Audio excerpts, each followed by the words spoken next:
So we really got to talk about this Camp Flog Gnaw music festival situation that just happened. Like, it's actually kind of crazy. So I woke up to this news this morning. I didn't know what was going on, but the headline was like, Drake gets booed off stage. And I'm like, wait, what? Like, Drake getting booed? That doesn't make any sense. No. Come to find out, he makes a surprise appearance at Tyler, the Creator's music festival, Camp Flog Gnaw in L.A. Nobody knew he was going to be there. He wasn't advertised. And apparently the story goes that people were expecting Frank Ocean to make an appearance. And people have been going to Camp Flog Gnaw for like 5 years, anticipating, oh, Frank Ocean's going to come this year, or he's going to come next year, or the year after that, whatever. And, you know, Frank doesn't make any appearances. That man just, like, he be chilling somewhere else, like, doing his own thing. But then Drake comes out, big surprise, obviously, like, I think a good majority of the audience goes crazy, but then people started booing him, like, for whatever reason. Apparently they were like upset because Frank didn't come, or what like, I don't know why people started booing per se, but they started booing Drake, and then eventually that made him like leave the stage, but he left in a real professional way. Like, he didn't get like salty or anything to the audience. Like, he just kept it real professional and just like kind of walked off stage and ended the set early. And you could tell he was going to perform more, but he definitely ended it early. It's just crazy that like people did this to like one of the biggest artists in the world. I don't get it. Yeah, I believe people said he had 5 songs in his set, I believe. And when he was like, hey, I'm here for you tonight. If you want to keep going, I will keep going. What's up? And they just kept booing. And somebody in the crowd was like, no. And he was just like, all right, it's been love, and walked out.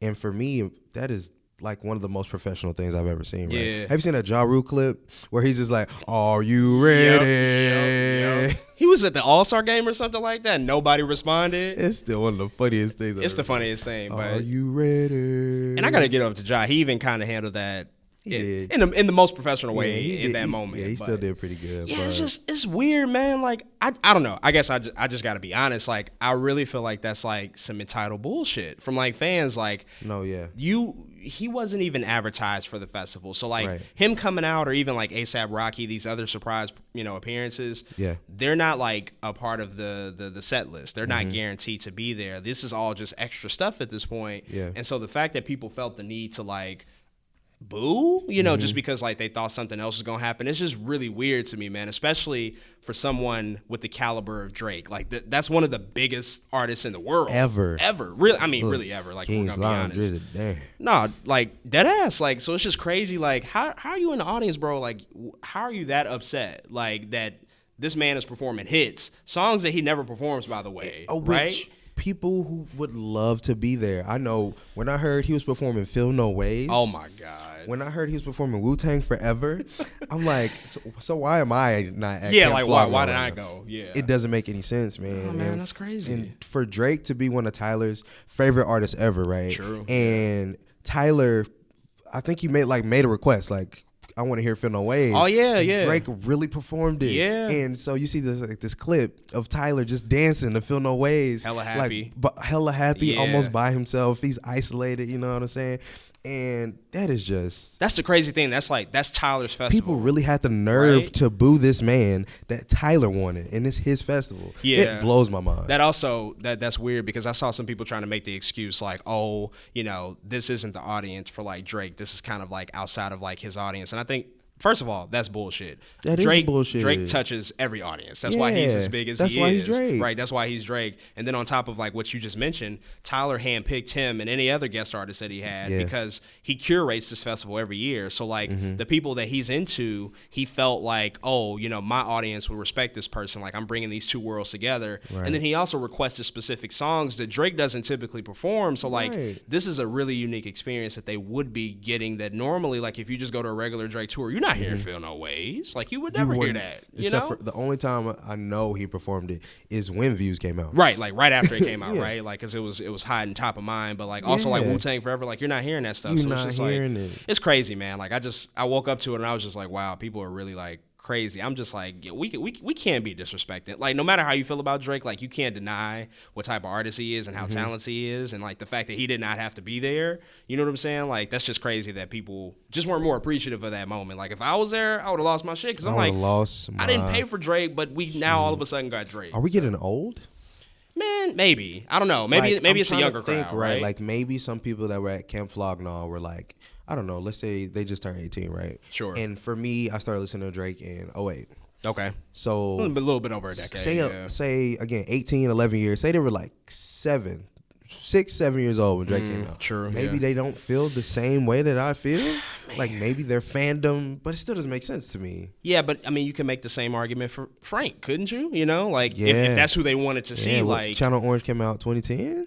2012. 2012? Yeah, so a little bit later. So I mean, Drake has been like more prominent for a little bit of a longer time. But I don't know. I don't know why people decided to take that approach. Like, yeah, it's still wild. Yeah, it's still wild. I know DJ Academics actually talked to Drake real quick, and he said he told him personally, talking about the performance, that it's a moment of humility, which is always welcome. And Drake also said it was not my night, and it wasn't who they wanted to see. Wow. Just really simple, that's classy, straight to the point. Yeah, it really is. Like, no matter what you say about Drake, if you like him and don't like him, he handled it very well. That's super classy. Yeah, it's poised. I think we've seen like other art forms and like other entertainers who've been booed off stage before, and they don't handle it anywhere near as well as he did. Oh no, they be cussing at people right back. I remember like a comedian, if they Tiffany Haddish did it, I think. Well, she like forgot her whole set. She got a little upset. I think I don't want to speak ill of like the dead, but I think Charlie Murphy at one point like he got booed and like he got really upset with the crowd during like a stand-up special. So I mean, it happens. Yeah, as like an entertainer, as an artist, like I get it, because it's like you're really sensitive about your shit at the end of the day. And so if like people are not receptive to it, like, cool, yeah, you gonna fire back, I get that. But Drake, I mean, under all of that pressure in that moment, he just kept it real simple and classy and just kept it pushing, you know, and didn't really make a fuss of it. So I gotta just pay respect to him for that. And shame on y'all like Camp Flog Gnaw for not being more appreciative.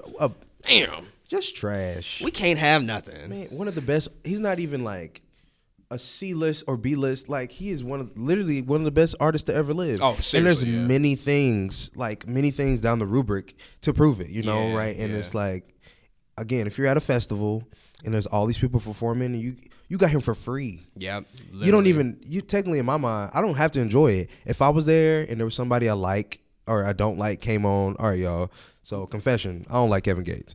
But if like, I don't like Kevin Gates, but Kevin Gates was on stage and he just happened to be there, I'm not gonna boo him. No, I'm gonna sit there and listen. Yeah, I do like music in general, right? So like, I'm just gonna vibe, but you know, I'm not gonna sit here and boo Kevin Gates. Nah. Like, or if you don't want to listen, like, it is a festival, you can go do other things.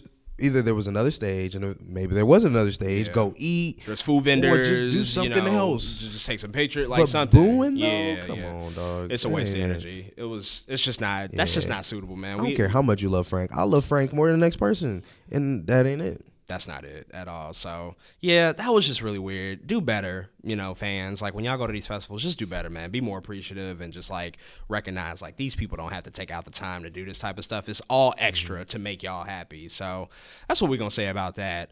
Camp Flog Gnaw and the Drake situation.